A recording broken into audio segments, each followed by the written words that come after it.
오늘 대한민국과 한국교회가 겪고 있는 한 번도 경험하지 못한 세상을 살고 있는 이 모습이 우연하게 일어난 게 아니라 1949년도 조지 오웰이라는 사람이었어요.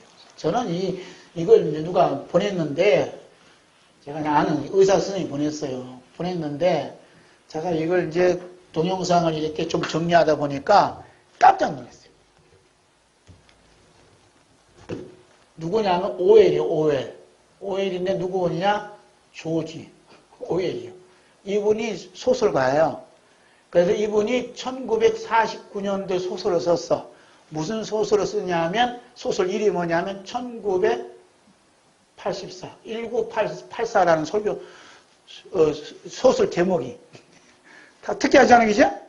그런데 이분이 1950년도에 혈액으로 돌아가셔. 몇 살 때? 50도 안 되어서 48인가 뭐 이렇게 기록이 보면 돌아가셔요.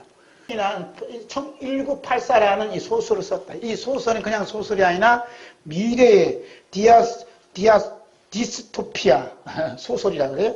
디스토피아 소설이라 썼는데, 이 소설을 읽고 있는 사람들은 요즘 읽고 있는 사람은 소름이 끼치고 놀라움을 금치 못하고 있어요.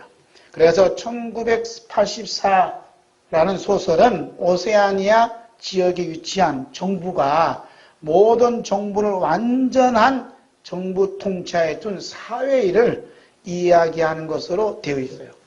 이 소설이 뭐냐면 전체주의로 가는 사회가 된다는 것을 이 소설가가 내다봤다. 이 전체주의의 핵심이 뭐냐? 이거예요. 현재를 통제하는 이는 과거를 통제하며, 과거를 통제하는 이는 미래를 통제할 것이다. 이게 소설 내용 중심이에요. 무슨 말인지 잘 모르죠? 자, 보세요. 현재가 있어요. 현재를 통제하고 다스리려면 과거를 통제할 수 있어야 된다. 과거를. 그 다음에 이제 미래가 있을 거 아니요? 미래를 통제하려면 과거를 통제하야 이 미래를 다스릴 수 있다. 그래서 현재 지금 현재의 정권을 잡고 있는 이 정부가 영원히 정권을 잡고 싶다면 과거를 지배해야 된다. 과거. 그 과거가 뭐죠? 역사를 지배해야 돼요. 그래서 역사를 지배하려면 어떻게? 자기들이 입맞게 이 역사를 조작을 해요. 그래 안 그래요? 그래서 이 정부가 뭐라 그래? 그래 안 그래요? 그 과거에 있던 사실의 역사를 지워버려. 다 지워버린다. 그리고 대한민국에서 간첩을 했던 자들을 덜쳐내서 영웅으로 둔갑을 해. 그래서 우리 대한민국의 정부 수립하는데 어쩌고저쩌고, 한국군이 창설하는데 어쩌고저쩌고, 이렇게 자꾸 역사를 지워버려. 그래서 과거의 역사를 조작함으로 말미암아 미래를 잡을 수 있다는 거예요. 이게 뭐냐면 전체주의의 핵심이 여기 담겨져 있다. 그러려면 어떻게 해야 돼? 그러려면 하는 방법이 있어요.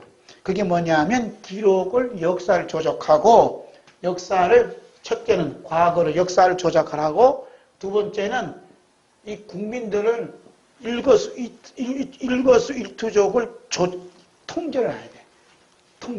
통제하려면 어떻게 해?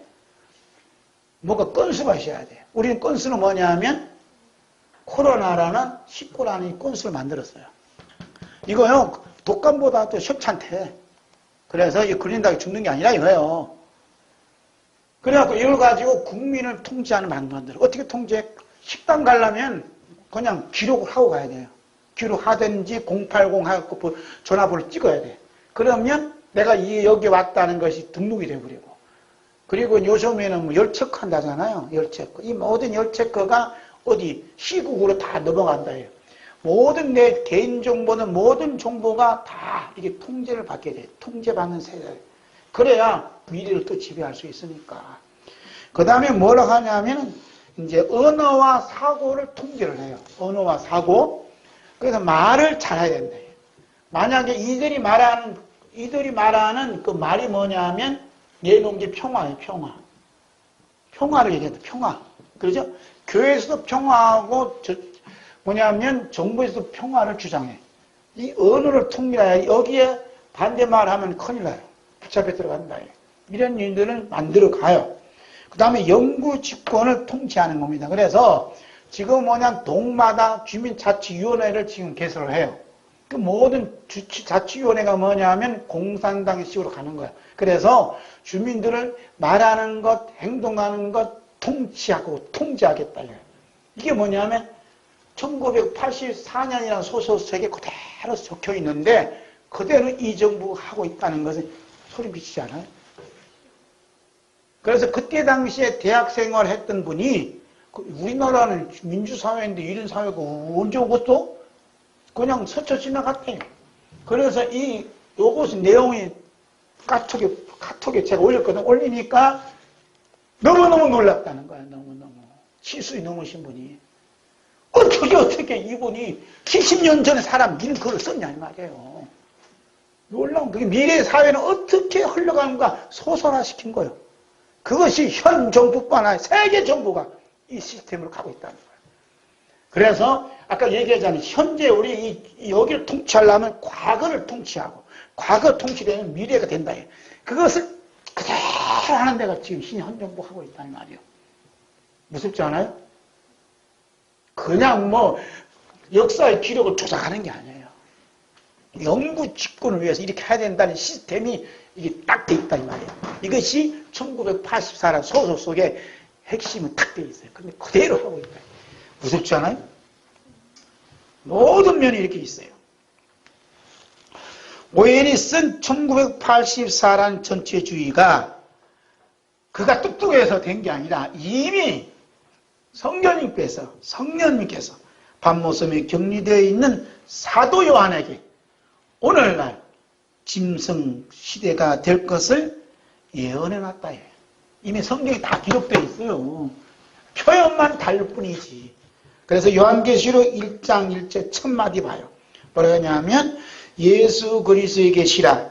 이는 하나님이 그에게 주사 반드시 속히 일어날 날들을 그 종들에게 보이시려고 그의 천사를 그 종 요한에게 보내어 알게 하신 것이라. 아멘. 뭐라고 해요? 하나님이 그에게 주사 반드시 속히 일어날 일들. 반드시 속히 일어날 일들. 이게 미래예요. 일어날 일들을 그 종들에게 보이시려고 하나님의 천사를 밤모섬에 있는 사도 요한에게 보냈다. 그러니까 하나님의 종들은 어떻게 해요? 하나님의 종들은 사도 요한이 봤던 사도 요한이 기록한 요한계시록을 필수 도서로 필수 책으로 받아들여야 된다. 다른 걸 몰라도 요한계시록은 반드시 읽어야 되고 요한계시록은 반드시 설교해야 되고 반드시 해야 된다는 것이 돼야 된다. 그렇죠? 왜냐하면 반드시 장차 일어날 일을 대해서 알아야 될 거 아니야. 오웰이라는 이 소설가는 이미 알고 소설화시켜서 구체적으로 어떤 일이 벌어질 건가를 이미 내다보고 썼다면 하나님의 종들은 어떻게 해야 되냐 이 말이에요. 맨날 하는 이야기가 복받는다, 이 어려움을 극복한다, 위로한다 그런 일들만 하지 장차 어떤 일이 일어날 것에 대해서는 한마디 말도 못한다 이 말이에요. 그러면 목사님의 수준이, 지혜종의 수준이 소설가 한 오열보다 못하면 되겠다 이 말이에요. 그래 안 그래요? 이분이 50년도 못 살았어요. 근데 그가 쓴 소설이 60개국 이상 번역되어서 읽혀지고 있다 이 말이에요. 놀라운 겁니다. 할렐루야. 저도 그래서 제가 하나님 은혜로 쓴 요한계시록이 번역되어서 나가면 얼마나 감사할까.